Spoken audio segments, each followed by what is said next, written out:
All right, today we're going to talk about something really important, but something that doesn't always get the attention it deserves, and that's the connection between sickle cell disease and your mental well-being. This is a conversation we absolutely need to have, so let's just dive right in.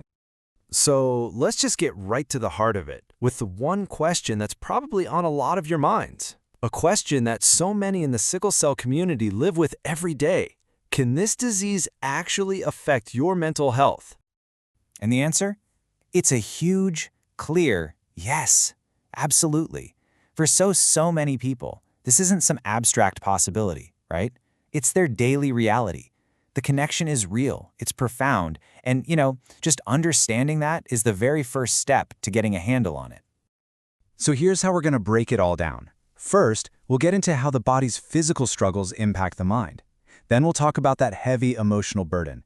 After that, the social challenges that come with it. And most importantly, we're going to talk about getting help and why that's a sign of incredible strength, not weakness.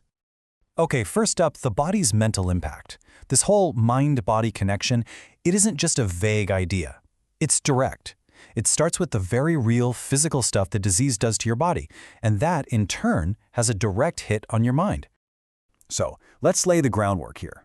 Just try to imagine living with this constant, low-level pain. That's your baseline. And then bam, out of nowhere, you get hit with these intense, severe pain crises. On top of all that, you're dealing with a fatigue that just saps all your energy. I mean, it's not just physically draining, right?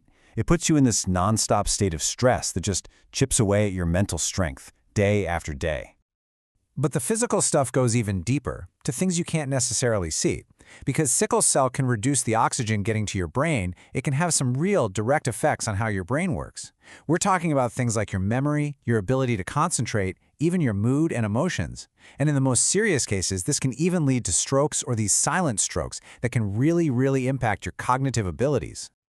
And that leads us right into our next section, the burden of emotions.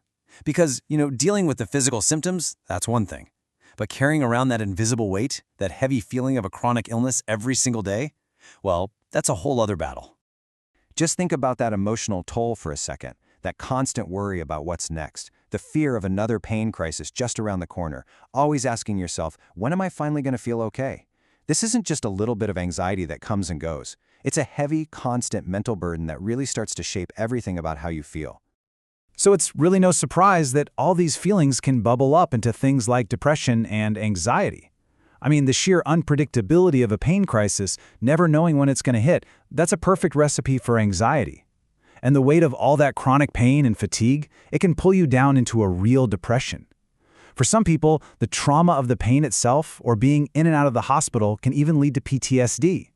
And what's so important to remember is that these are not weaknesses. They are completely understandable reactions to living under extreme, constant pressure.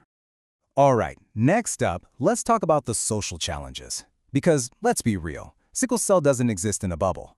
It totally affects how you move through the world and how the world sees you. And that just adds a whole other layer of stress to everything.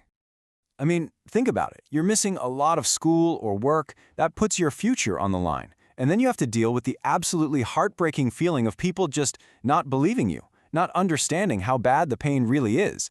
That can make you feel so alone, so misunderstood. And let's not forget the financial stress. The cost of treatments can be a huge source of pressure for you and your whole family. Okay, so we've talked about some really heavy stuff, but now I want to shift gears to what is, without a doubt, the most important part of this whole conversation. And that's this: help is not weakness. This is all about taking back some power and taking a real, powerful step towards feeling better. I want to be crystal clear about this because if you take away one thing, let it be this. Dealing with mental health struggles when you have a chronic illness is not a sign of weakness. It's not. If anything, it's a sign that you've been putting up a tough fight for a very long time. And the best part, there is so much hope. Help is out there. Treatment is possible. You really, truly do not have to carry all of this by yourself. Things can, and they do, get better. So you might be asking, okay, what does that help actually look like? Well, here's a kind of roadmap. It could be something like seeking out counseling or therapy, just having a safe space to talk about it all. Or maybe meeting a mental health specialist who really gets what it's like to live with a chronic illness. Learning new ways to manage pain can give you back a sense of control, which is huge. And please, never ever underestimate the power of connecting with your family or finding a support group. Talking to people who just get it.